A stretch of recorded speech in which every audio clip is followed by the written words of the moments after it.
Welcome, my friends, to this conversation about a couple of favorites. Today we're talking about the Roland Phantom EX series.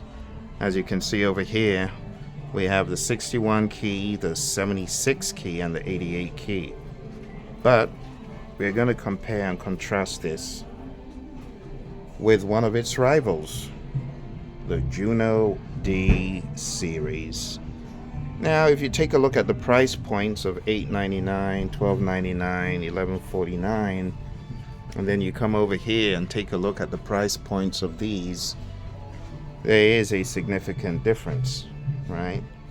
But without getting bogged down by price differentials, let's just talk about the EX first of all. The Roland Phantom EX has garnered a lot of praise for its comprehensive features and exceptional quality when it comes to sound. As I said, you've got the 6 right there on top, you got the 7 in the middle, and my favorite, the 8. Don't blame me, don't hate me for liking the 8 more than the others. You can already tell the 88 key version is obviously weighted. And I have to say, I really love these weighted keys. There's something different about the weight on these keys than other Roland keyboards, but maybe a little bit more on that later. But the Phantom 8 in particular, my favorite, has been lauded for its sturdy build and its impressive capabilities. I mean, this thing is big. I mean, like, you talk about the other keyboards that you find from the Yamahas of this world, you know, like the Mod X and the Montage. This is right up there in terms of build. It's extremely sturdy. But not just that.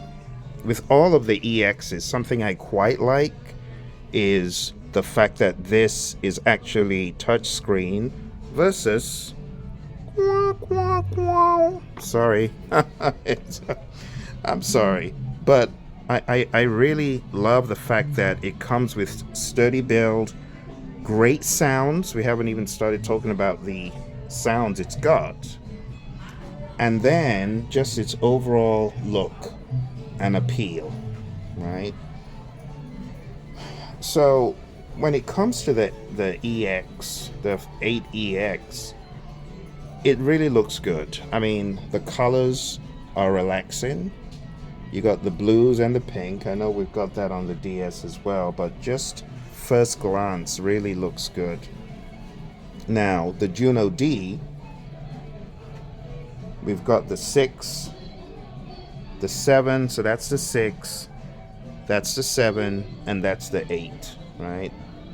The Juno D, this is a gigging keyboard. Let's just get it straight. I mean, take a look at the build of that keyboard. It's sleek. You can throw this in your trunk, right? This, not so much. This has got to be like nailed down somewhere in the studio. This is not the keyboard that you're going to be picking up and carrying around in a moment's notice. This one is more so the 6 than the 7 or the 8, even though the 7 is lightweight as well. This is so lightweight. And $8.99. You can't go wrong at $8.99, can you? What I like about Roland is, unlike other manufacturers, they don't cut corners when it comes to catering for the entire market. You got the 61 keys all the way down to the 88 keys. Not like... Anyway, I'm not going to say on this episode. You know where I'm going. I wanted to talk about Yamaha, and anyway, let's move on. These keyboards, they all feature the Zen-Core sound engine and are recognized for their portability. These ones, obviously, very portable. I mean, if you take a look at the EX, the 61 key, it is portable, but definitely not as portable as this 61 key in the Juno D series, if you get what I mean. The Juno D series offers a streamlined interface and a selection of essential sounds. You cannot fault it for its accessibility and its portability. However, the D series lacks some of the advanced features obviously found in the Phantom EX, which is why you have the Phantom EX. The primary distinctions between the Phantom EX and the Juno D lies in their target users and therefore their feature sets. See, the Phantom EX is tailored more for professionals seeking that workstation, that ultimate workstation with sound design capabilities, sequencing, and a wide range of connectivity options. And it's good to know what you need, because for me, I don't need another workstation. I've got my Motif XF8, I've got my Trident, the standard, and I also have a Go Keys, plus the DGX 670. And a Kawaii Baby Grand. How many keyboards and pianos is one gonna own? Sometimes you just have to make a decision to stick to one, because honestly, like if you got this is at least a 10-year course right here. If you really wanted to maximize it, this is gonna be a 10-year program. This is not the kind of thing you buy and then in 1 year you've mastered it. No.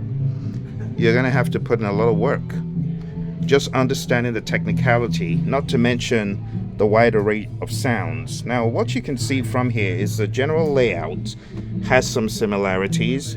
These categories are very similar to the Juno D, obviously, as you can see, the general layout. So if you're used to one, you can take that knowledge and use it on another to some degree, which is cool. But while both have the Zen-Core engine, the EX, these guys here, they offer more expansive and versatile music creation and production, and that's okay. So if you are looking to gig, throw a keyboard at the back of your car and throw it in the trunk and get moving and perform, this is the keyboard for you, the Juno D. This is for rapid and agile movement in the music world. But if you're looking for that workstation that is like a degree program, a 10-year degree program, these. And if you are very much into the touch screen, if you've had it with the static screens, to be quite honest, I've had it with static screens. I just tolerate them. But if you are more into modern interfaces, this is for you.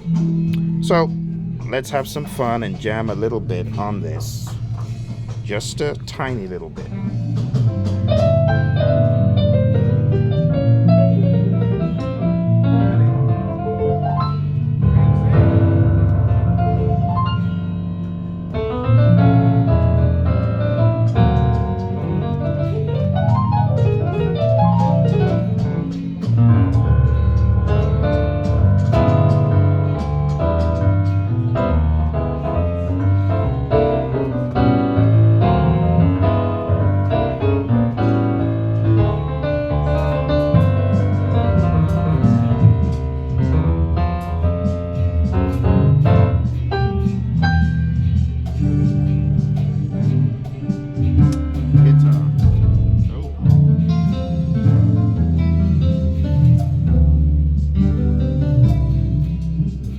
Someone has taken this way down, like 2 octaves down.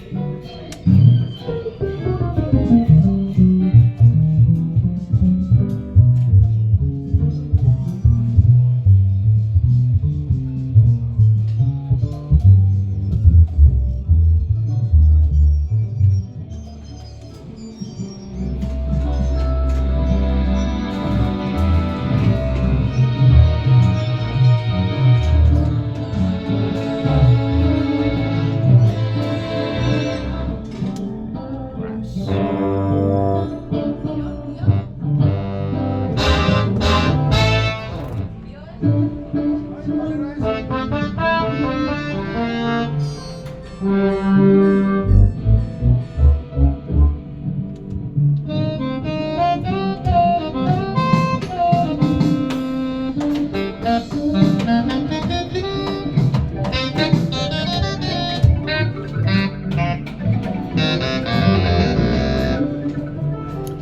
Also, I'll just say this. While the sounds are satisfactory, they still don't have... I'm just going to be honest. The pianos are great. The electric pianos are great. The strings are good. But when it comes to the woodwinds, the saxes, the brass, I'm finding it hard. Because I know there's better on the Zen-Core sounds. I just can't find them.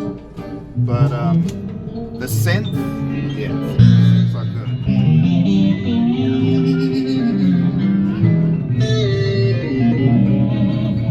So honestly, if you're looking for the woodwinds and the brass, if that's your thing, I want to recommend Yamaha and